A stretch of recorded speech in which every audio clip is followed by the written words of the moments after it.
이게 뭐야?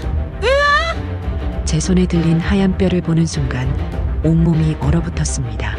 40년간 간호사로 일한 경험으로 확신할 수 있었거든요. 이건 분명히 사람의 뼈였어요. 며느리가 절대 가지 말라고 했던 우리 집 텃밭, 장마로 움푹 꺼진 그 땅에서 나온 충격적인 발견. 17년간 완벽한 며느리로 저를 모셔온 소희의 얼굴이 스쳐 지나갔습니다. 어머니, 뭐라고 계세요? 갑자기 뒤에서 들려온 소희의 목소리에 심장이 멎는 줄 알았어요. 평소와 다른 차가운 어조, 그리고 그 눈빛. 과연 이 뼈의 정체는 무엇일까요? 한 할머니가 밝혀낸 충격적인 진실, 함께 들어보겠습니다. 저는 최영자입니다. 올해 72살이죠. 40년간 간호사로 일하다 은퇴했고 남편을 하늘나라로 보낸 지 벌써 5년이 흘렀습니다. 지금은 마을 부녀의 고문으로 활동하며 소소한 일상을 보내고 있어요. 2024년 10월 평소와 다름없는 부녀의 모임이었습니다. 마을 회관에 모인 아줌마들과 함께 앉아 차를 마시며 이런저런 이야기를 나누고 있었죠. 영자 언니 정말 부럽습니다. 며느리가 그렇게 잘해주니까요. 옆자리에 앉은 순덕이가 부러워하며 말했어요. 저는 어깨가 으쓱해지면서 자랑스러운 마음이 들었습니다. 그러게 말이야. 우리 소희는 정말 착해. 17년 동안 한 번도 큰 소리 낸 적이 없거든. 실제로 며느리 한소희는 48살의 나이에도 불구하고 저를 극진히 모셔왔습니다. 아들 준혁이 17년 전 사업에 실패하고 실종된 이후로도 변함없이 시어머니인 저를 돌봐주었죠. 다른 집 며느리들이라면 진작에 친정으로 돌아갔을 텐데 소희는 달랐어요. 매일 안부를 물어보고 반찬도 해다 주고 정말 천사 같은 며느리야. 제가 계속 자랑하자 다른 부녀 회원들도 감탄했습니다. 그런데 유독 한 사람만은 복잡한 표정을 짓고 있었어요. 마을 이장인 이동민이었습니다. 동민이는 저와 같은 나이인 72살로 어릴 때부터 함께 자란 중마고우예요. 전직 경찰관 출신으로 5년 전 아내를 잃고 혼자 지내고 있죠. 소희가 참 대단하네. 17년 동안. 동민이의 말에는 묘한 뉘앙스가 섞여 있었습니다. 마치 무언가 더 말하고 싶지만 참고 있는 것 같았어요. 저는 그 표정이 조금 이상하다고 생각했지만 대수롭지 않게 여겼습니다. 부녀의 모임이 끝나고 집으로 돌아가는 길이었어요. 동민이가 저를 따라오더니 조심스럽게 말을 꺼냈습니다. 영자야, 소희에 대해서 혹시 뭐가? 아니야, 그냥 별일 없지? 동민이는 결국 하고 싶은 말을 하지 못하고 돌아갔습니다. 저는 그때까지도 그의 걱정이 무엇인지 전혀 알 수 없었어요. 집에 도착하니 소희가 마당에서 빨래를 널고 있었습니다. 늘 그랬듯이 단정한 모습이었죠. 검은색 긴팔 티셔츠에 청바지를 입고 머리는 깔끔하게 뒤로 묶고 있었어요. 어머니, 부녀의 모임 어떠셨어요? 좋았어. 다들 너 칭찬 일색이더라. 소희의 얼굴에 환한 미소가 번졌습니다. 어머니, 텃밭일은 제가 다 할게요. 힘드시잖아요. 평소에도 집 뒤쪽 텃밭 관리는 소희가 도맡아 했어요. 특히 텃밭 안쪽 구역은 절대 제가 가지 못하게 했죠. 거기는 비료 냄새도 나고 벌레도 많아서 위험해요. 소희는 항상 그런 이유를 댔습니다. 저도 나이가 있으니 굳이 힘든 일을 할 필요가 없다고 생각했어요. 그날 밤 저는 왠지 모를 불안감에 잠을 이루지 못했습니다. 창밖으로 들려오는 바람소리가 유난히 서늘하게 느껴졌어요. 다음 날 아침 동민이의 아들 지우가 휴가를 내고 마을에 내려왔습니다. 지우는 35살의 현직 경찰관으로 서울에서 근무하고 있어요. 어릴 때부터 제가 돌봐준 아이라 저를 친어머니처럼 따르죠. 할머니, 안녕하세요. 지우가 환하게 웃으며 인사했습니다. 오랜만에 보는 지우의 모습에 제 마음도 한결 밝아졌어요. 어머, 지우야. 언제 왔니? 어제 밤늦게 왔어요. 할머니 보고 싶어서 휴가 냈습니다. 지우는 정말 효자였어요. 바쁜 와중에도 틈틈이 마을에 내려와 저와 아버지 동민이를 챙겨주곤 했죠. 그런데 지우와 이야기하던 중에 문득 이상한 생각이 들었습니다. 지우가 경찰관이니까 혹시 동민이가 뭔가 알고 있는 게 아닐까 하는 생각이었어요. 지우야, 내 아버지가 요즘 좀 이상해. 무슨 걱정이 있는 것 같은데. 아, 그거요? 아버지가 할머니 걱정을 많이 하세요. 혼자 사시니까. 지우의 대답은 평범했지만 저는 뭔가 더 깊은 이유가 있을 것 같다는 느낌을 지울 수 없었습니다. 그날 오후 소희가 평소보다 일찍 집에 왔어요. 그리고 또다시 텃밭 이야기를 꺼냈죠. 어머니, 요즘 장마철이라 텃밭이 좀 위험해요. 혹시라도 넘어지시면 안 되니까 당분간은 가지 마세요. 소희의 말에는 평소보다 강한 어조가 섞여 있었습니다. 마치 명령하는 것 같은 느낌이었어요. 별 생각 없이 밥 먹고 일찍 잤어요. 다음 날 아침 저는 평소보다 일찍 일어났습니다. 아침 식사를 마치고 나서 김치를 담그기로 했습니다. 매년 이맘때면 김장김치를 담가서 소희에게도 나누어 주곤 했거든요. 그런데 배추가 떨어져서 우리 집 뒤편 텃밭에서 가져와야 했어요. 배추 좀 뽑아와야겠네. 집 뒤편으로 나가면서 문득 소희의 말이 떠올랐습니다. 어제 텃밭이 위험하다며 가지 말라고 했던 그 말이요. 하지만 제 집 텃밭인데 왜 제가 못 가겠어요? 텃밭에 도착해서 깜짝 놀랐습니다. 며칠 전 내린 장마 때문인지 텃밭 안쪽 구역이 심하게 패여 있었거든요. 평소 소희가 절대 가지 말라고 했던 바로 그 구역이었죠. 마치 땅속에 빈 공간이 있었던 것처럼 푹 꺼져 있었어요. 어머, 이게 뭐지? 간호사 시절 키운 호기심이 발동했습니다. 40년간 환자들을 돌보면서 작은 변화도 놓치지 않는 관찰력이 몸에 배어 있거든요. 이상한 것을 보면 그냥 넘어갈 수가 없는 성격이에요. 주변을 둘러보니 작은 삽이 놓여 있었습니다. 소희가 텃밭 일할 때 쓰는 것 같았어요. 그런데 구덩이 모양이 이상해서 그 삽을 들고 꺼진 부분을 조심스럽게 파보기 시작했죠. 처음에는 그냥 흙만 나왔습니다. 하지만 계속 파다 보니 뭔가 단단한 것이 삽에 걸렸어요. 흙을 털어내고 자세히 보니 하얀색 물체였습니다. 이게 뭐지? 손으로 조심스럽게 흙을 더 걷어내자 그 정체가 드러났어요. 길쭉하고 하얀 물체, 양끝이 둥근 모양새. 간호사로 일하면서 수없이 봤던 그것이었죠. 이건 대퇴골 같은데? 심장이 쿵쾅거리기 시작했습니다. 40년간 의료진으로 일하면서 사람의 뼈를 수도 없이 봤거든요. 엑스레이 사진으로도 실제로도 말이죠. 이건 분명히 사람의 넓적 다리뼈였어요. 손이 떨리기 시작했습니다. 하지만 확실히 하기 위해 더 파보기로 했어요. 그러자 또 다른 뼈들이 나왔습니다. 갈비뼈 같은 것도 있고 작은 뼈들도 여러 개 보였죠. 이게 뭐야? 으악! 그때 뒤에서 목소리가 들렸습니다. 어머니, 뭘 하고 계세요? 깜짝 놀라서 뒤를 돌아보니 소희가 서 있었어요.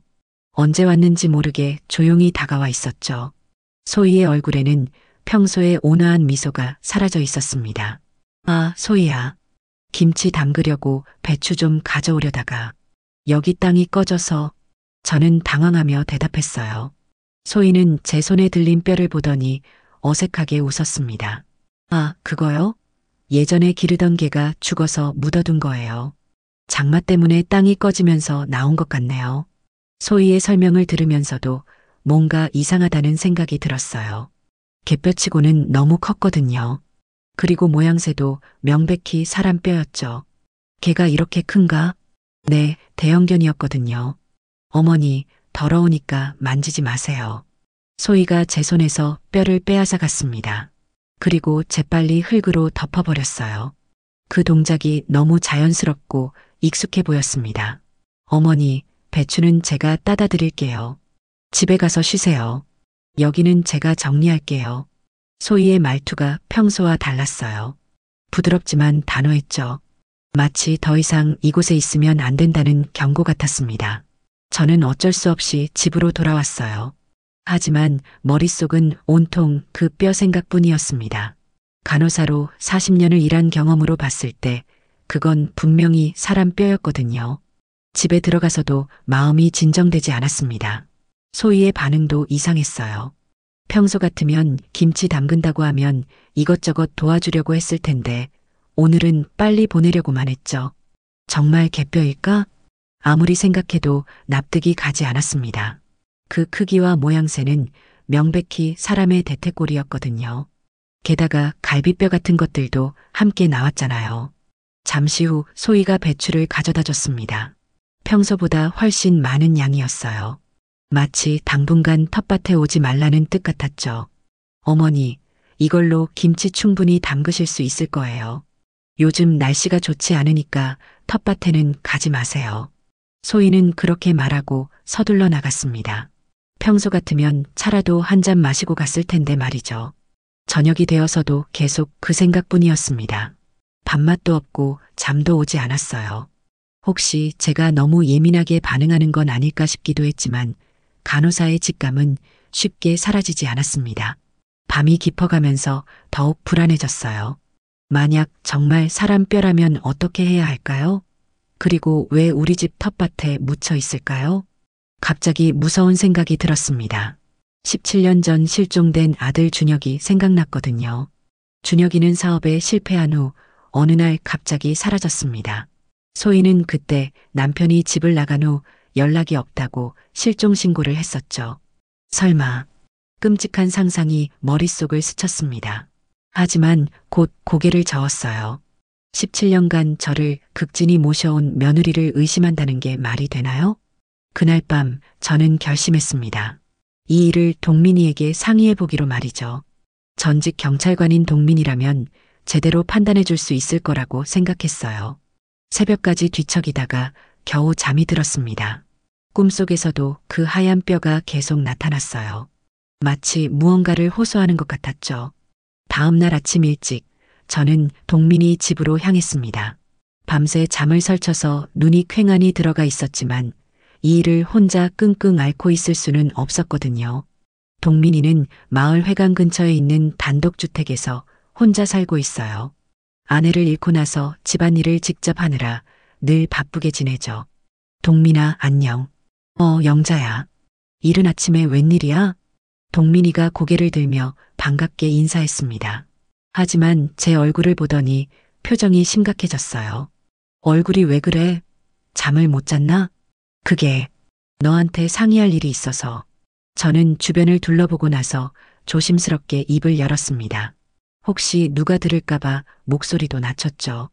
우리 집에 들어가서 이야기하자. 동민이가 빨래를 마저 널고 저를 집 안으로 안내했어요. 깔끔하게 정리된 거실에 앉아 차를 마시면서 어제 있었던 일을 털어놨습니다. 뭐라고? 뼈가 나왔다고? 동민이의 눈이 커졌습니다. 전직 경찰관다운 날카로운 표정으로 변했어요. 응, 분명히 사람 뼈였어. 40년간 간호사 일한 내가 틀릴 리 없다고. 소희가 뭐라고 했는데? 개뼈라고 하더라. 대형견이었다면서. 동민이는 턱을 만지며 깊게 생각에 잠겼습니다. 그러더니 갑자기 일어나서 서재로 들어가더군요. 잠시 후 두꺼운 노트를 들고 나왔어요. 영자야, 사실 나도 할 말이 있어. 동민이의 목소리가 진지해졌습니다. 뭔가 중대한 이야기를 하려는 것 같았어요. 사실 나도 17년 전부터 소희를 의심했어. 뭐라고? 저는 깜짝 놀라며 동민이를 바라봤어요. 17년 전이라면 준혁이가 실종된 바로 그때잖아요. 준혁이가 사라진 그날 밤 나는 마을 순찰을 돌고 있었어. 그런데 소희네 집에서 이상한 소리가 들렸거든. 동민이가 노트를 펼치며 설명했습니다. 그 노트에는 날짜별로 빼곡하게 기록된 내용들이 적혀 있었어요. 무슨 소리? 삽질하는 소리였어. 밤 12시가 넘은 시간에 말이야. 그것도 비가 억수같이 내리던 날이었는데 동민이의 말을 들으니 소름이 돋았습니다. 그날이 바로 준혁이가 마지막으로 목격된 날이었거든요. 그래서 어떻게 했는데? 다음 날 소희한테 물어봤지. 밤에 무슨 일 있었냐고. 그랬더니 텃밭에 거름을 묻었다고 하더라고. 거름을? 응. 그런데 이상했어. 그런 비 오는 밤에 굳이 거름을 묻을 이유가 없잖아. 게다가 그 다음 날부터 소희가 너네 텃밭 관리를 자청했어. 동민이의 말에 머릿속이 복잡해졌습니다. 그러고 보니 소희가 우리 집 텃밭을 관리하기 시작한 게 정확히 준혁이가 실종된 직후였어요. 그리고 또 이상한 게 있어. 동민이가 노트의 다른 페이지를 넘겼습니다.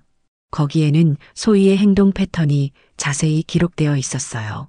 소희가 실종 신고할 때 했던 말들이 계속 바뀌었어. 처음에는 준혁이가 화나서 집을 나갔다고 했다가 나중에는 어디 갈 거라고 말했다고 하고. 정말? 응.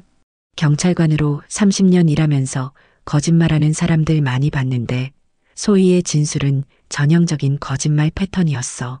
동민이는 계속해서 자신이 관찰한 내용들을 설명했습니다. 소희가 준혁이 실종 후 며칠 동안 밤마다 텃밭에서 뭔가를 하는 모습을 목격했다는 것, 그리고 그 이후로 그 구역에 절대 누구도 접근하지 못하게 했다는 것 말이죠. 그런데 왜 그동안 말하지 않았어? 증거가 없었거든. 그리고 너를 지키고 싶어서. 동민이의 마지막 말에 가슴이 뜨끔했습니다. 오랜 친구로서 저를 걱정해준 마음이 느껴졌거든요. 지키고 싶어서? 만약 내 추측이 맞다면 소희는 위험한 사람이야. 너가 의심하기 시작하면 어떻게 될지 몰라서 조심스러웠어. 동민이의 걱정이 이해됐습니다. 만약 정말 소희가 준혁이를 해쳤다면, 그리고 그걸 제가 알게 된다면 저도 위험해질 수 있겠죠. 그럼 이제 어떻게 해야 하지? 일단 더 확실한 증거가 필요해. 어제 본 뼈만으로는 부족하거든. 동민이가 노트를 덮으며 말했습니다. 전직 경찰관답게 신중한 접근을 하려는 것 같았어요. 하지만 위험하지 않을까? 소희가 눈치채면. 그래서 조심해야 해. 절대 혼자 행동하지 말고 뭔가 이상한 일이 있으면 바로 나한테 연락해. 동민이의 진지한 표정을 보니 이 일이 얼마나 심각한지 실감이 났습니다. 17년간 믿어온 며느리가 사실은 아들을 해친 범인일 수도 있다는 생각에 온몸이 떨렸어요. 동민아, 정말 고마워. 혼자였다면 어떻게 했을지. 뭘, 우리가 얼마나 오래된 친구인데. 그리고 준혁이도 내가 어릴 때부터 봐온 아이잖아. 동민이의 따뜻한 말에 눈물이 날 뻔했습니다. 이런 어려운 상황에서 믿고 의지할 사람이 있다는 게 얼마나 큰 위안인지 몰라요. 그런데 지우는 언제까지 있어? 이번 주 일요일까지. 왜? 혹시 도움이 될 수도 있어. 현직 경찰관이니까. 동민이의 말에 희망이 생겼습니다. 지우라면 전문적인 도움을 줄 수 있을 거예요. 집으로 돌아가는 길에 마음이 복잡했습니다. 한편으로는 동민이가 함께해줘서 든든했지만 다른 한편으로는 17년간의 믿음이 무너지는 것 같아서 허탈했어요. 집에 도착하니 소희가 마당에서 빨래를 널고 있었습니다. 평소와 다름없는 모습이었지만 이제는 그 모든 것이 연기처럼 느껴졌어요. 어머니, 어디 다녀오셨어요? 동민이네 잠깐 갔다 왔어. 소희의 얼굴에 순간 미묘한 변화가 스쳤습니다. 아주 잠깐이었지만 제 눈에는 분명히 보였어요. 이장님이랑 무슨 이야기 하셨어요? 그냥 마을 일 이야기. 저는 최대한 자연스럽게 대답했습니다. 하지만 소희의 시선이 평소보다 날카로워진 것 같았어요. 그날 저녁 저는 동민이의 말을 계속 되새겼습니다. 17년 전 그날 밤 정말 무슨 일이 있었던 걸까요? 그리고 우리 집 텃밭 땅 속에는 정말 무엇이 묻혀 있는 걸까요? 다음 날 오후 동민이가 지우와 함께 찾아왔습니다. 지우는 평소보다 진지한 표정이었어요. 아버지로부터 대략적인 상황을 들었나 봅니다. 할머니, 아버지한테 들었어요. 정말 힘드시겠네요. 지우가 제 손을 잡으며 위로해줬습니다. 어릴 때부터 저를 친어머니처럼 따라준 지우였기에 그 따뜻함이 더욱 고마웠어요. 지우야, 내가 경찰관이니까 물어보는 건데 혹시 17년 전 실종 사건 기록 같은 걸 볼 수 있을까? 물론이죠. 이미 확인해 봤어요. 지우가 가방에서 서류들을 꺼냈습니다. 준혁이 실종 당시의 경찰 조서와 관련 자료들이었어요. 할머니, 일단 당시 상황부터 정리해 볼게요. 지우가 자료를 펼치며 설명을 시작했습니다. 17년 전 그날의 상황이 생생하게 재구성되기 시작했어요. 2007년 10월 15일 준혁 삼촌이 마지막으로 목격된 날입니다. 당시 사업 실패로 많은 빚을 지고 있었고 가정에서도 갈등이 심했다고 되어 있네요. 제 가슴이 아팠습니다. 아들의 마지막 날들이 그렇게 힘들었다니요. 그때 제가 더 세심하게 챙겨줬어야 했는데 하는 후회가 밀려왔어요. 소희 씨가 신고한 내용을 보면 이상한 점들이 많아요. 지우가 조서를 가리키며 계속 설명했습니다. 첫 번째 진술에서는 준혁 삼촌이 화를 내며 집을 나갔다고 했어요. 그런데 두 번째 진술에서는 미리 어디 갈 거라고 말했다고 바뀌었죠. 동민이가 고개를 끄덕였습니다. 내가 그때도 이상하다고 생각했어. 진술이 계속 바뀌는 게 수상했거든. 더 이상한 건 시간이에요. 지우가 다른 서류를 보여줬습니다. 소의 고모는 준혁 삼촌이 저녁 8시경 집을 나갔다고 했어요. 그런데 마을 주민 증언을 보면 밤 11시까지도 그 집에서 나온 사람이 없다고 했어요. 그럼 소희가 거짓말을 한 거네?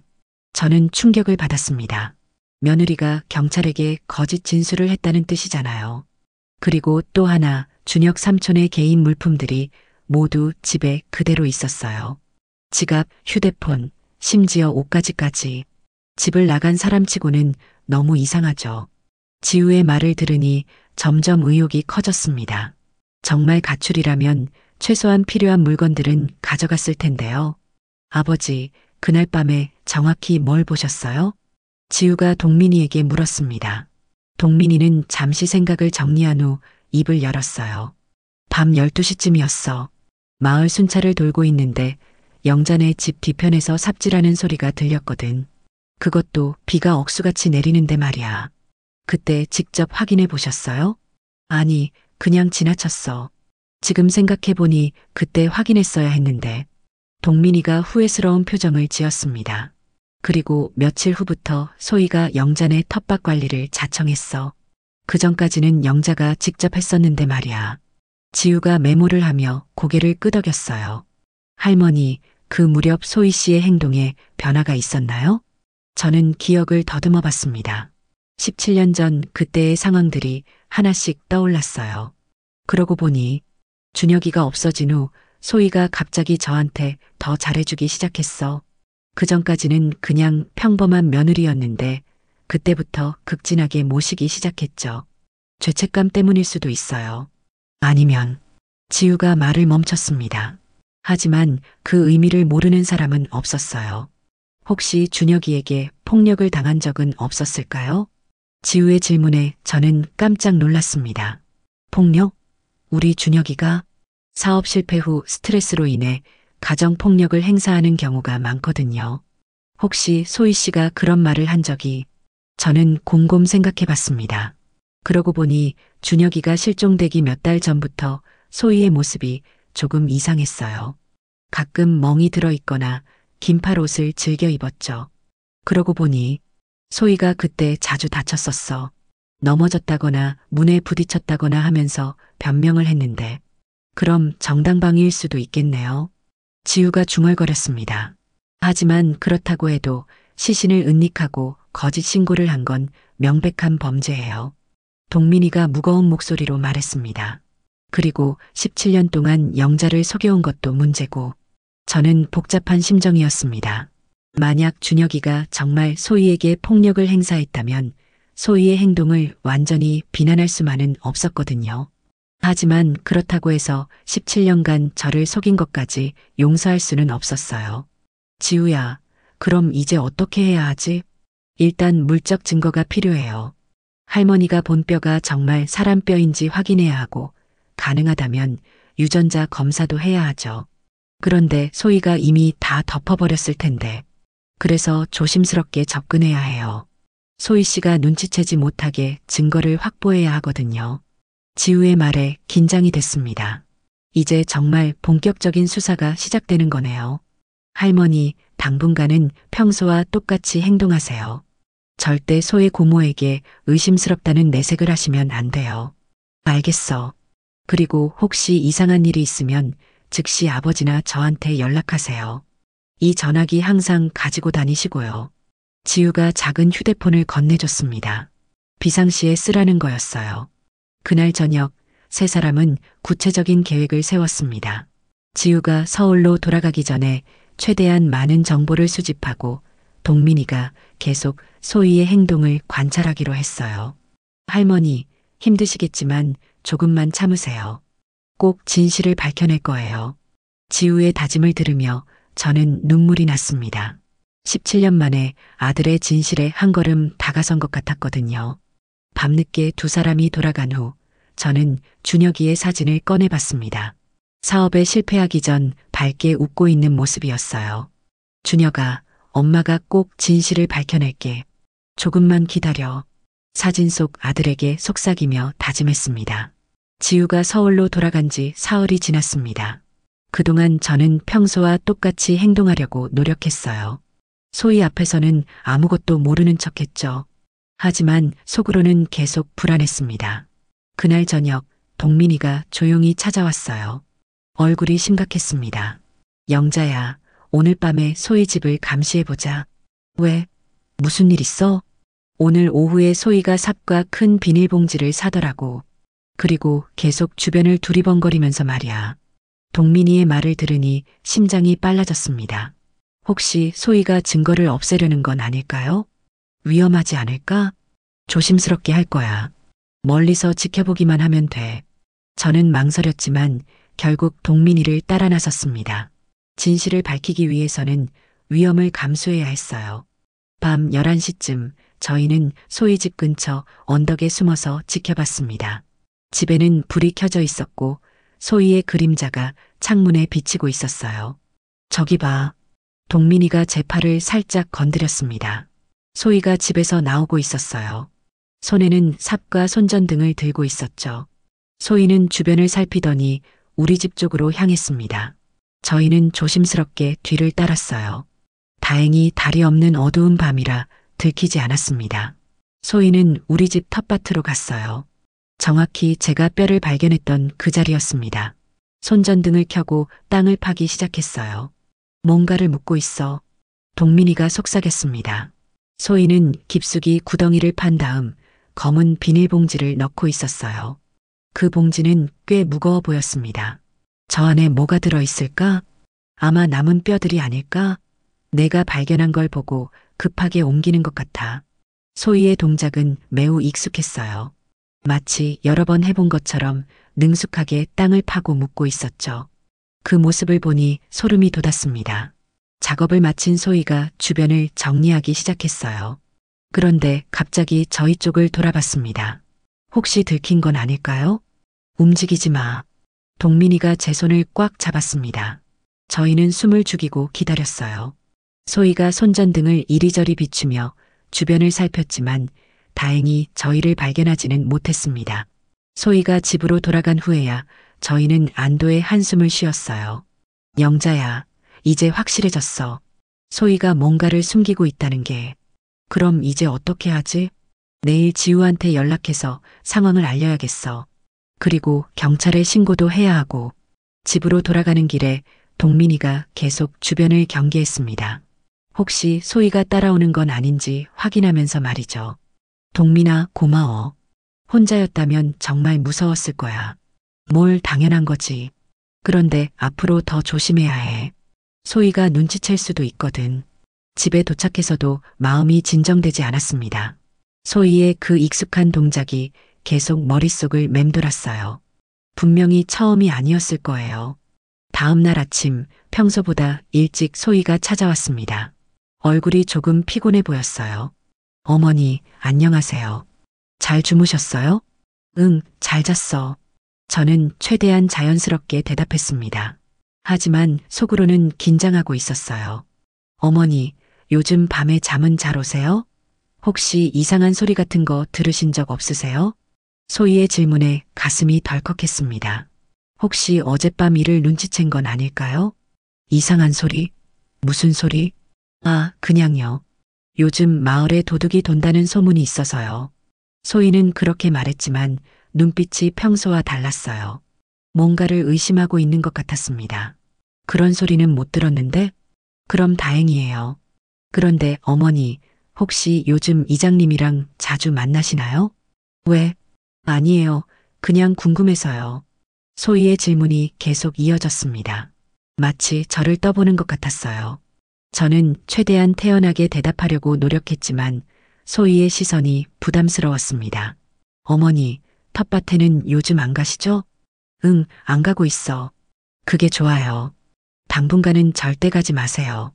소희의 말투에 강한 어조가 섞여 있었습니다. 거의 명령하는 것 같았어요. 소희가 돌아간 후 저는 급하게 동민이에게 연락했습니다. 동민아, 소희가 뭔가 눈치챈 것 같아. 왜? 무슨 일 있었어? 동민이가 급하게 달려왔어요. 제가 소희와 나눈 대화를 자세히 설명해 드렸죠. 역시 의심하고 있는 것 같네. 우리가 조심해야겠어. 무서워, 동민아. 혹시 소희가 나한테 해를 끼치는 건 아닐까? 그런 일은 없을 거야. 내가 지켜줄 테니까 걱정하지 마. 동민이의 든든한 말에 조금 안심이 됐습니다. 하지만 여전히 불안했어요. 그날 저녁 지우에게서 전화가 왔습니다. 할머니, 아버지한테 들었어요. 소희 씨가 뭔가 의심하고 있다면서요? 그런 것 같아. 계속 이상한 질문을 하더라고. 할머니, 정말 조심하세요. 지우의 경고가 더욱 무서웠습니다. 그리고 할머니, 혹시 소희 씨가 다른 사람과 통화하는 걸 들으신 적 있어요? 통화? 네, 혹시 공범이 있을 수도 있거든요. 그 말을 들으니 더욱 소름이 돋았습니다. 소희에게 공범이 있다면 상황은 더욱 복잡해질 거예요. 지우야, 빨리 내려올 수 있어? 네, 내일 당장 휴가 내고 내려갈게요. 그때까지 절대 혼자 행동하지 마세요. 전화를 끊고 나서 더욱 불안해졌습니다. 내일까지 무사히 버틸 수 있을까요? 그날 밤 저는 잠을 이룰 수가 없었습니다. 창문 너머로 들려오는 작은 소리에도 깜짝깜짝 놀랐어요.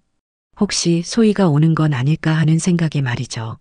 새벽 2시쯤 정말로 누군가 마당을 걷는 소리가 들렸습니다. 심장이 쿵쾅거리며 창문을 살짝 열어봤어요. 어둠 속에서 희미한 그림자가 움직이고 있었습니다. 동민아, 저는 떨리는 손으로 휴대폰을 들었습니다. 하지만 그 순간 그림자가 사라졌어요. 혹시 제가 잘못 본 건 아닐까요? 그날 밤은 결국 한잠도 자지 못했습니다. 계속 누군가 지켜보고 있는 것 같은 느낌이 들었거든요. 이제 정말 위험한 게임이 시작된 것 같았습니다.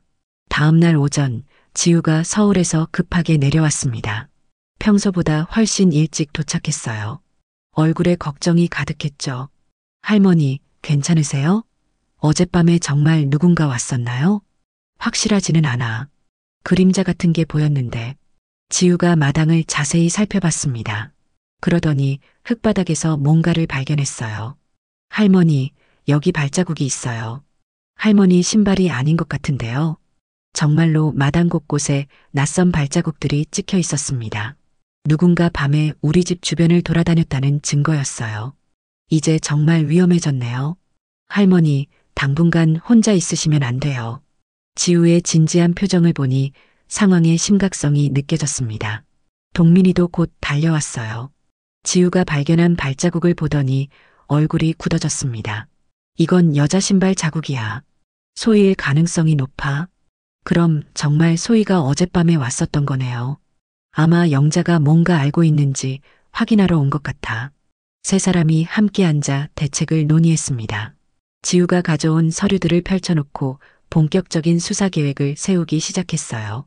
할머니, 우선 소희 씨의 과거 이력을 조사해 봤어요. 지우가 컴퓨터를 켜며 설명했습니다. 소희 고모의 본명이 한소희가 맞나요? 당연하지. 왜? 이상한 점이 있어요. 주민등록상으로는 한소희가 맞는데 그 전 거주지 기록이 좀 애매해요. 지우가 화면을 가리키며 계속 설명했습니다. 20년 전에 갑자기 이 마을로 이주해 왔어요. 그 전 기록은 거의 없고요. 그게 뭐가 이상해? 동민이가 물었습니다. 보통은 전 거주지나 가족관계, 직업 이력 같은 게 있어야 하는데 소희 씨는 그런 게 거의 없어요. 마치 갑자기 나타난 것 같아요. 지우의 말을 들으니 소름이 돋았습니다. 소희에 대해 제가 아는 것이 얼마나 적은지 깨달았거든요. 그리고 더 이상한 건 준혁 삼촌과 결혼하기 전 소희 씨의 행적이 전혀 없어요. 어떻게 그런 일이 가능해? 신분을 바꿨을 가능성이 있어요. 아니면 다른 이유로 과거를 숨기고 있거나요. 지우가 다른 자료를 보여줬습니다. 그리고 할머니, 혹시 소희 씨가 다른 지역에서 살았다고 말한 적 있어요? 글쎄, 부산에서 왔다고 했던 것 같은데. 부산 쪽 기록을 찾아봤는데 한소희라는 이름으로는 아무것도 나오지 않아요. 이제 정말 확실해졌습니다. 소희가 뭔가 큰 비밀을 숨기고 있다는 것이 말이죠. 지우야, 그럼 이제 어떻게 해야 하지? 우선 물적 증거를 확보해야 해요. 할머니가 본뼈를 다시 찾아서 유전자 검사를 해야 하고요. 하지만 소희가 이미 다 옮겼을 텐데, 그래서 어젯밤에 소희 씨가 묻은 곳을 찾아야 해요. 아버지, 정확한 위치 기억하세요? 동민이가 고개를 끄덕였습니다. 물론이지. 하지만 소희가 계속 감시하고 있을 텐데 어떻게 파볼 수 있겠어? 지우가 잠시 생각하더니 입을 열었어요. 작전이 필요해요. 소희 씨 주의를 다른 곳으로 돌려야 해요. 어떤 작전? 할머니가 마을 부녀의 모임이 있다고 하면서 집을 비우세요. 그 사이에 저희가 증거를 찾아보는 거예요. 계획이 세워졌습니다. 내일 오후에 부녀의 모임이 있다고 소희에게 말하고 그 시간에 지우와 동민이가 텃밭을 조사하기로 했어요. 하지만 할머니는 정말 안전한 곳에 계셔야 해요. 혹시 모르니까요. 어디로 가면 될까? 마을 회관에 계시면 돼요. 사람들이 많으니까 안전할 거예요. 그날 오후 소희가 평소보다 일찍 찾아왔습니다. 뭔가 다급해 보였어요. 어머니, 요즘 컨디션이 어떠세요? 괜찮아. 왜? 그냥 혹시 스트레스 받는 일은 없으세요? 잠도 잘 오시고요? 소희의 질문이 계속 이어졌습니다. 마치 제 상태를 체크하는 것 같았어요. 소희야, 내일 부녀의 모임이 있어서 나가야 해. 부녀의 모임이요? 갑자기요? 소희의 반응이 예상보다 강했습니다. 뭔가 당황하는 것 같았어요. 응, 급하게 잡혔대. 오후 2시부터 저녁까지. 그럼 제가 같이 가서 모셔다 드릴까요? 아니야, 괜찮아. 혼자 갈 수 있어. 소희는 뭔가 더 말하고 싶어 했지만 결국 그냥 돌아갔습니다. 저녁에 지우와 동민이가 다시 왔어요. 소희의 반응을 보고 봤더니 고개를 끄덕였습니다. 역시 뭔가 숨기고 있는 게 확실해요. 내일 작전대로 진행해 봅시다. 지우야, 정말 괜찮겠어? 위험하지 않을까? 할머니, 저는 전문 경찰관이에요. 그리고 아버지도 계시고요. 걱정하지 마세요. 지우의 자신 있는 모습에 조금 안심이 됐습니다. 하지만 여전히 걱정스러웠어요. 그런데 할머니, 혹시 소희 씨가 다른 사람과 통화하는 걸 본 적 있어요? 통화? 네, 만약 공범이 있다면 연락을 주고받을 텐데요. 그 말을 들으니 문득 생각나는 게 있었어요. 아, 그러고 보니 며칠 전에 소희가 누군가와 전화하는 걸 봤어. 목소리를 낮춰서 말하더라고. 뭐라고 하던가요? 잘 안 들렸는데. 계획을 앞당겨야겠어라는 말은 들었어. 지우와 동민이의 표정이 심각해졌습니다. 계획을 앞당긴다고요? 응, 분명히 그렇게 말했어. 할머니, 이건 정말 위험해요. 소희 씨가 뭔가 큰 일을 계획하고 있는 것 같아요. 지우의 말에 온몸이 오싹해졌습니다. 소희가 대체 무슨 계획을 세우고 있는 걸까요? 그럼 내일 작전은 취소해야 하는 거 아니야? 동민이가 걱정스럽게 물었습니다. 아니에요. 오히려 더 빨리 증거를 찾아야 해요. 소희 고모가 뭔가 하기 전에 말이에요. 지우의 결단에 저도 마음을 굳혔습니다. 이제 더 이상 미룰 수 없어요. 알겠어. 내일 계획대로 하자. 그날 밤 세 사람은 내일의 작전을 세밀하게 점검했습니다. 모든 상황에 대비해서 계획을 세웠어요. 할머니, 내일은 정말 조심하세요. 그리고 이상한 일이 있으면 즉시 연락하시고요. 알겠어, 지우야. 다음 날 오후 1시, 저는 계획대로 마을 회관으로 향했습니다. 가방에는 지우가 준 비상용 휴대폰을 넣어두었어요. 손에 땀이 나서 계속 닦아야 했습니다.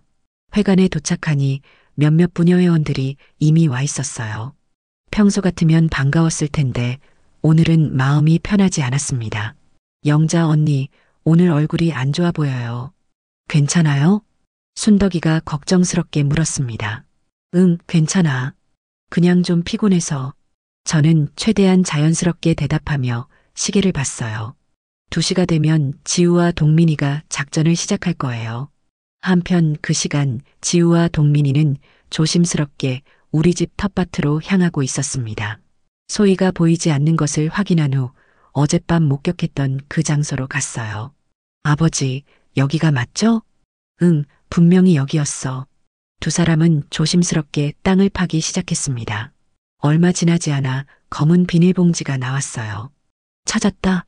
지우가 봉지를 조심스럽게 꺼냈습니다. 안에는 여러 개의 뼈들이 들어 있었어요. 크기와 모양으로 봤을 때 명백히 사람의 뼈였습니다. 이제 DNA 검사를 해봐야겠네. 지우가 증거품을 안전하게 포장하고 있을 때였어요. 갑자기 뒤에서 목소리가 들렸습니다. 뭘 하고 계시는 거죠? 두 사람이 깜짝 놀라 돌아보니 소희가 서 있었어요. 언제부터 지켜보고 있었는지 모르겠지만 얼굴에는 차가운 표정이 떠 있었습니다. 소희 씨, 이게 뭐죠? 동민이가 뼈가 든 봉지를 들어 보였습니다. 그건 정말 옛날에 기르던 게 뼈예요. 소희의 목소리가 떨리고 있었어요. 평소의 침착함이 사라져 있었습니다. 뼈라고요? 이건 명백히 사람 뼈인데요. 지우가 경찰 신분을 밝히며 말했습니다. 경찰이세요? 그럼 영자 어머니가 저를 의심하고 있다는 뜻인가요? 소희의 얼굴이 창백해졌습니다. 더 이상 연기할 수 없다는 걸 깨달은 것 같았어요. 소희 씨, 이제 진실을 말해주세요. 준혁이에게 무슨 일이 있었는지. 동민이의 질문에 소희가 주저앉았습니다. 17년간 쌓아온 거짓말의 무게가 한순간에 무너지는 것 같았어요. 정말 그럴 생각은 없었어요. 소희가 떨리는 목소리로 말하기 시작했습니다. 준혁 씨가 사업에 실패한 후부터 술을 많이 마셨어요. 그리고 저한테 화풀이를 했죠. 폭력을 행사했다는 뜻인가요? 네. 처음에는 그냥 소리만 지르셨는데 점점 심해졌어요. 때리기 시작했거든요. 소희의 고백이 계속됐습니다. 그날 밤도 마찬가지였어요. 준혁 씨가 술에 취해서 들어와서는 저를 심하게 때렸어요. 이번에는 정말 죽을 것 같았거든요. 그래서 어떻게 하셨어요? 지우가 신중하게 물었습니다. 부엌에서 도망치려고 했는데 준혁 씨가 뒤쫓아왔어요. 그때 제가 밀쳐냈는데 준혁 씨가 넘어지면서 머리를 탁자 모서리에 박았어요. 소희가 울음을 터뜨렸습니다. 정말 실수였어요. 그냥 위협하려고 했는데 준혁 씨가 갑자기 달려들어서 그럼 정당방위였던 거네요. 동민이가 말했습니다. 하지만 왜 경찰에 신고하지 않으셨어요? 지우의 질문에 소희가 고개를 들었어요. 무서웠어요. 누가 믿어주겠어요? 며느리가 시아버지의 외아들을 죽였다고 하면 어머니는 어떻게 생각하실까요? 그래서 시신을 텃밭에 묻으셨군요. 네. 그리고 준혁 씨가 집을 나갔다고 거짓말했어요. 어머니가 상처받지 않도록. 이때 마을회관에서는 저에게 지우의 전화가 걸려왔어요. 할머니, 상황이 정리됐어요. 소희 씨가 모든 걸 자백했습니다. 정말? 네, 정당방위였던 것 같아요. 하지만 시신 은닉과 허위 신고는 처벌받아야 할 것 같습니다.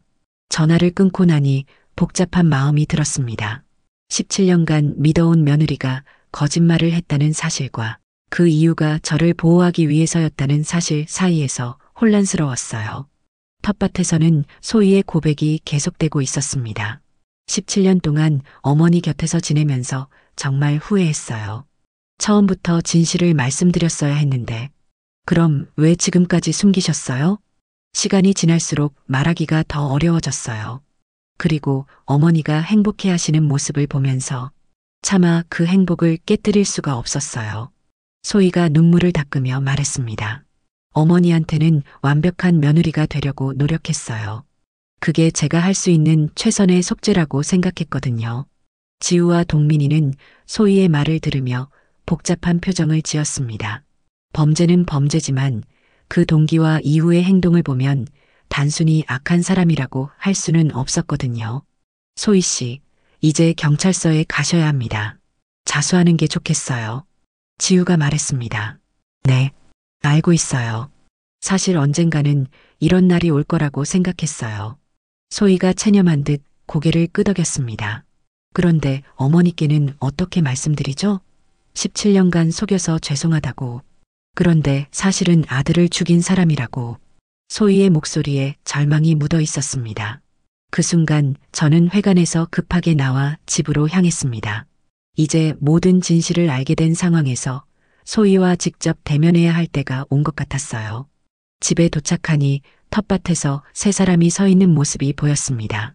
소희는 고개를 숙이고 있었고 지우와 동민이는 그런 소희를 지켜보고 있었어요.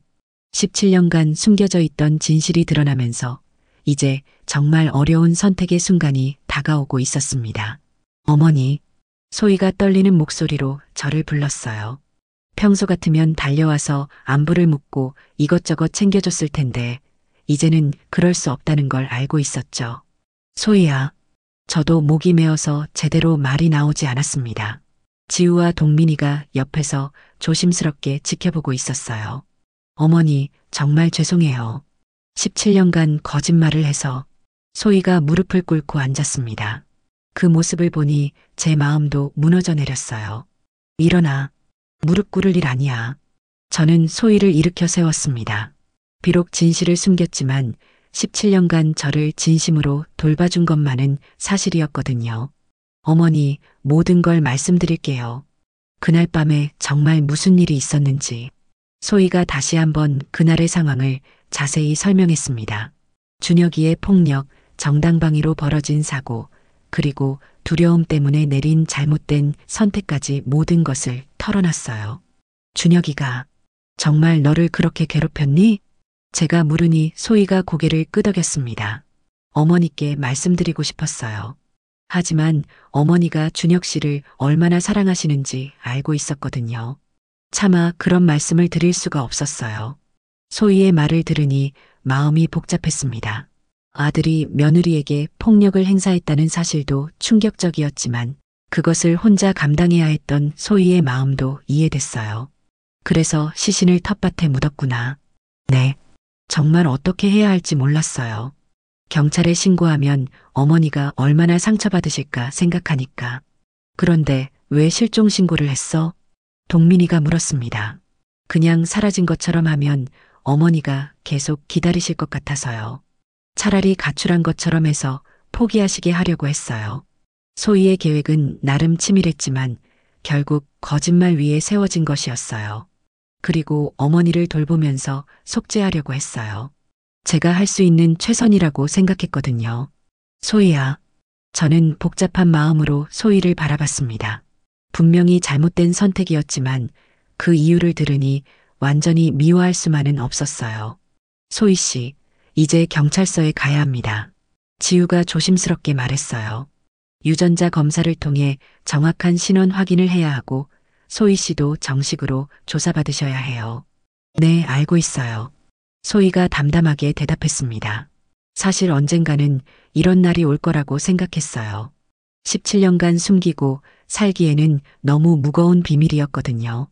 그때 마을에 경찰차가 도착했습니다. 지우가 미리 연락해둔 것 같았어요. 소희야, 마지막으로 묻고 싶은 게 있어. 저는 소희의 손을 잡고 물었습니다. 17년간 나를 돌봐준 마음은 진짜였니? 네, 어머니. 그것만은 진심이었어요. 소희의 눈에서 또다시 눈물이 흘렀습니다. 처음에는 죄책감 때문이었지만 시간이 지나면서 정말 어머니를 사랑하게 됐어요. 제게는 진짜 어머니 같은 분이셨거든요. 소희의 고백을 들으니 눈물이 났습니다. 17년간 쌓아온 정이 하루아침에 사라질 수는 없었어요. 어머니, 정말 죄송해요. 그리고 사랑해요. 소희가 마지막 인사를 하고 경찰차에 올랐습니다. 창문 너머로 보이는 소희의 모습이 너무 초라해 보였어요. 경찰차가 떠나고 나서 저는 한동안 그 자리에 서 있었습니다. 지우와 동민이가 곁에서 지켜보고 있었지만 마음속은 텅 빈 것 같았어요. 영자야, 괜찮아? 동민이가 걱정스럽게 물었습니다. 잘 모르겠어. 이게 맞는 일인지.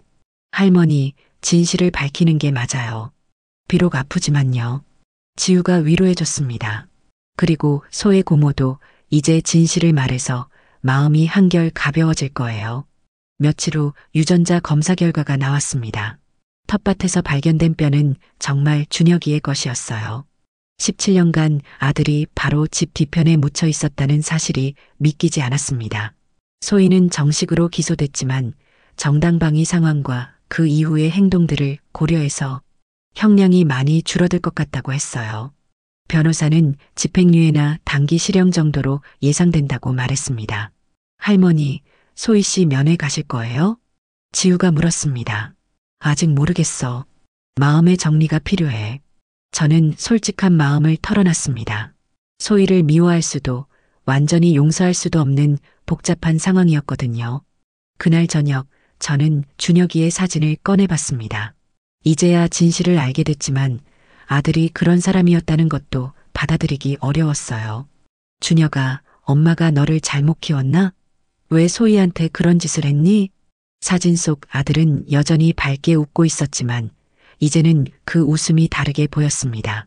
동민이가 찾아와서 옆에 앉았어요. 영자야, 너무 자책하지 마. 내가 잘못한 게 아니야. 하지만 내가 아들을 제대로 교육했다면, 그런 식으로 생각하면 끝이 없어. 이제는 앞으로 어떻게 살아갈지 생각해야지. 동민이의 말이 맞았습니다. 과거를 바꿀 수는 없으니까 앞으로를 생각해야 했어요. 그런데 동민아, 고마워. 내가 없었다면 진실을 알 수 없었을 거야. 뭘 당연한 거지. 우리가 얼마나 오래된 친구인데. 동민이의 따뜻한 말에 위로가 됐습니다. 이런 어려운 시기에 곁에 있어주는 사람이 있다는 게 얼마나 큰 힘인지 알 수 있었어요. 그날 밤 저는 오랜만에 깊은 잠에 들었습니다. 17년간 마음 한구석에 있던 의문이 해결됐기 때문일까요? 비록 아픈 진실이었지만 알고 나니 마음이 한결 가벼워진 것 같았어요. 1년이 흘렀습니다. 2025년 3월 봄바람이 선선하게 불어오는 계절이에요. 지난해 벌어진 일들이 마치 꿈같이 느껴집니다. 소희의 재판은 예상대로 진행됐어요. 정당방위 상황과 17년간의 진심 어린 간병, 그리고 자수한 점 등이 참작되어 징역 3년에 집행유예 5년을 선고받았습니다. 실형을 면한 거죠. 재판이 끝난 후 소희가 저를 찾아왔어요. 많이 야위어 보였지만 얼굴에는 평안함이 있었습니다. 어머니, 정말 죄송했어요. 이제 그만해. 다 지난 일이야. 저는 소희의 손을 잡아줬습니다. 1년간 많은 생각을 했거든요. 분노와 배신감도 있었지만 17년간 쌓인 정을 완전히 지울 수는 없었어요. 어머니, 저는 고향으로 돌아가려고 해요. 새로 시작하고 싶어서요. 그래, 그게 좋겠다. 소희는 부산의 친정으로 돌아가기로 했어요. 이 마을에서는 더 이상 살기 어려울 거라고 생각했습니다. 어머니, 건강하세요. 그리고 행복하세요. 소희가 마지막 인사를 하고 떠났습니다. 뒷모습이 쓸쓸해 보였지만 이제는 진실 속에서 살아갈 수 있을 거라고 생각했어요. 한편 준혁이의 장례는 조용히 치렀습니다. 마을 사람들 몇몇과 동민이, 지우가 함께 해줬어요. 17년 늦은 장례였지만 이제야 아들을 제대로 보내줄 수 있었습니다. 준혁아, 이제 편히 쉬어. 엄마가 늦어서 미안해. 묘비 앞에서 마지막 인사를 했습니다. 아들에 대한 실망도 있었지만 그래도 제가 낳고 기른 소중한 아이였거든요. 장례를 치른 후 마을 분위기도 많이 달라졌어요. 처음에는 소희를 비난하는 목소리도 있었지만 정당방위였다는 사실이 알려지면서 오히려 동정하는 사람들이 많아졌습니다. 영자 언니, 정말 고생 많았어요. 부녀의 모임에서 순덕이가 위로해줬어요. 그런 일을 혼자 감당하기 얼마나 힘들었겠어요. 다른 회원들도 저를 따뜻하게 대해줬습니다. 마을 사람들의 관심과 위로가 큰 힘이 됐어요. 그리고 동민이와의 관계도 새로운 국면을 맞았습니다. 어려운 시기를 함께 겪으면서 서로에 대한 마음이 더욱 깊어졌거든요. 영자야, 우리 이제 정말 서로만 의지하고 살아야겠네. 그러게, 이 나이에 무슨 일이 또 생기겠어. 저희는 같은 또래의 홀로 된 노인으로서 서로를 위로하고 의지하는 관계가 됐어요. 사랑이라고 하기에는 조금 쑥스럽지만 든든한 동반자 같은 느낌이었습니다. 할머니, 아버지랑 잘 지내시는 것 같아서 보기 좋아요. 지우가 웃으며 말했어요. 지우는 마을 파출소로 정근을 신청해서 이곳에서 근무하게 됐습니다. 할머니를 계속 지켜드리고 싶어서요. 지우의 마음이 고마웠어요. 어릴 때부터 돌봐준 아이가 이렇게 든든하게 자라서 저를 보호해주다니요. 지우야, 내가 있어서 든든해. 할머니는 저에게 진짜 어머니 같은 분이에요. 앞으로도 계속 지켜드릴게요. 지우의 다짐을 들으니 마음이 따뜻해졌습니다. 아들은 잃었지만 아들 같은 지우가 있어서 외롭지 않았어요. 요즘 저는 마을 부녀회에서 진실을 찾는 할머니라고 불려요. 처음에는 민망했지만 이제는 자랑스럽습니다. 제 관찰력과 끈기로 17년간의 비밀을 밝혀냈으니까요. 영자 언니 정말 대단해요. 간호사 출신이라 그런가 관찰력이 남달라요. 그러게 말이에요. 우리도 영자 언니처럼 세심하게 살펴봐야겠어요. 부녀회원들이 저를 존경의 눈빛으로 바라봅니다. 이제는 마을에서 무슨 일이 생기면 저에게 먼저 상담을 오기도 해요. 영자 고모님, 우리 집 며느리가 요즘 이상해요. 어떻게 이상한데? 자꾸 친정에만 가려고 하고 집안일도 소홀히 하고 이런 상담을 받을 때마다 조심스럽게 조언해 드립니다. 제가 겪은 일을 통해 배운 것들을 나누려고 노력해요. 저는 새로운 계획을 세우고 있어요. 동민이와 함께 작은 텃밭을 가꾸기로 했거든요. 예전에 소희가 관리했던 그 텃밭 말이에요. 영자야, 여기에 배추 심으면 어떨까? 좋지. 동민이와 함께 흙을 일구면서 새로운 시작을 다짐했습니다. 과거의 아픈 기억들은 묻어두고 앞으로의 삶에 집중하기로 했어요. 어느 날 저녁 준혁이의 묘를 찾았습니다. 묘비 앞에 앉아 아들과 대화를 나눴어요. 아들아, 엄마는 이제 행복하게 살 거야. 너도 하늘에서 편히 쉬어. 묘비에 국화꽃을 올리고 집으로 돌아왔습니다. 집에는 동민이가 저녁을 준비하며 기다리고 있었어요. 영자야, 어서 와. 저녁 준비했어. 고마워, 동민아. 식탁에 앉아 따뜻한 저녁을 먹으면서 생각했습니다. 인생에는 예상치 못한 일들이 많이 일어나지만 그 속에서도 진실과 사랑을 찾을 수 있다는 것을요. 17년간 숨겨져 있던 비밀이 밝혀지면서 많은 것이 바뀌었어요. 아들을 잃었지만 진실을 얻었고 며느리를 잃었지만 진정한 동반자를 얻었습니다. 동민아, 우리 내일 마을 회관에서 하는 경로잔치 갈까? 그러자 오랜만에 마을 사람들과 즐거운 시간을 보내면 좋겠어. 이제 저는 과거에 얽매이지 않고 현재를 살아가려고 합니다.